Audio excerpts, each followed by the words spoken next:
Hi, this is Linda, and here I am with this week's video challenge. I have a brand new one for you. And this week what I'd like you to do is to start observing your thoughts. And it's very useful if you have a journal so that you can just keep a note of what comes up for you as you do this. Because what I want you to do is observe how your thoughts may be creating something that you don't want, or maybe creating stress and anxiety for you. Very often what happens is that our thoughts just go off on a tangent and we start getting this story going round and round in our head that really doesn't do us any good, and can create stress and can actually attract to us what we don't want. Let me give you a couple of examples. Very shortly I'm going to be going with my husband for a visit to England. It's my mother's birthday and we're going to help her celebrate her birthday, which is great. I'm really looking forward to going. However, it's going to take us a long time to get there. I live in Idaho. It's going to take us three long flights to get there. And so that part of it I'm really not looking forward to very much. And so that's been spoiling, in a way, the anticipation of the trip for me. So it's been going round and round in my head. Oh, I've got to spend all this amount of time in the airport. Oh, there's 3 long flights. Oh, it's just all this waste of time. It's going to take the whole day. I'm going to be so tired when I get there. And so, you know, I know that we have to watch our thoughts, and I know what this is doing to me. I actually feel it in my body, and as it draws closer and closer, just that feeling, it really ruins the whole thought of going for me. So I was talking to my friend Rebecca about this, and she's great for seeing things in a different way and helping you see the positive side of things.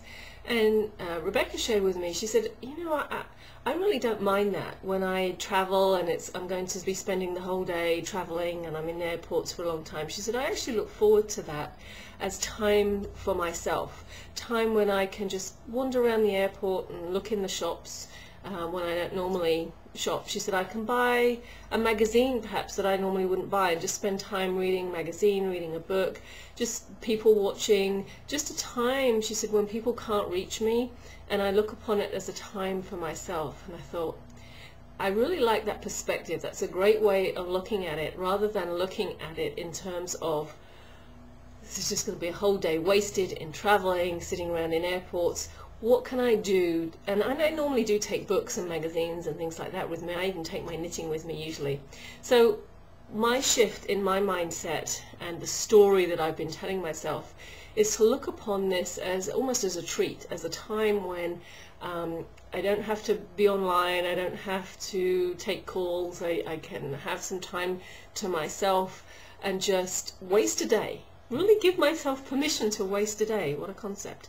So that's one thing, you know, and that story going round and round in my head was really creating some stress for me in my body. I could feel it. So now I'm looking at that traveling day in a completely different way. Another way that my thoughts were going round and round in a kind of story was earlier this week. Many of you know I play tennis, and we've just started our league again, and so we've started playing matches. And the first couple of matches, you know, as you start getting into it, you get a little bit nervous. I play singles, and I love it. I absolutely love it. But when you start going out to play the match, you're a little bit nervous, and you know, your shots maybe aren't quite where they should be yet, and it takes you a little while to settle down. It does for me anyway. And so I saw my opponent. I met the person I was going to be playing on Wednesday, and she's about half my age and looks very fit, very tall. And so what does my head do? Oh my goodness, she's going to be really fit. She's going to be fitter than you. She's going to make you run. She's going to be so much better than you. And so that's the story that goes around in my head. Now I know enough to stop those thoughts, to calm the mind down and just get myself calm and centered. And as it turned out, I did beat her quite easily, 6-2, 6-0. So felt good about that. But it just shows you, you know, that story that your mind makes up, it just isn't true. So you have to not just learn to ignore it. You really can't ignore it, but you have to change it. You have to change what your mind is telling you, because it's not based in fact. So those are my two examples. I'm now looking forward to my trip to England. I'm going to waste the whole day sitting around in airports, reading books, knitting, just wandering around, and it's going to feel good because it'll just be giving myself permission to do nothing for a day except get on a plane. And then with things like my tennis is to not judge, and I know that, but my mind still does it, but not to assume. You know, I've played people who are older than me, and you look at them and you think, oh yeah, this shouldn't be too difficult. Oh my goodness. But there's something to be said for experience over age. So experience can win over a youthful age any time. So you can't make those assumptions. You can't let your mind get away with those stories because it really just isn't true. So here's what I'd like you to do for the week, is to see where your mind is making up these stories, where your mind is bringing up these thoughts that are creating stress or that are bringing you really what you don't want in your life. So if you say you want a happy relationship, but you're always thinking about how difficult your partner is, or the argument you had a couple of weeks ago, or if you say you want to improve your financial situation and have more money, but you're always thinking about the debt that you're in or the bills that you can't pay, you know, those are the thoughts that are bringing you exactly what you don't want.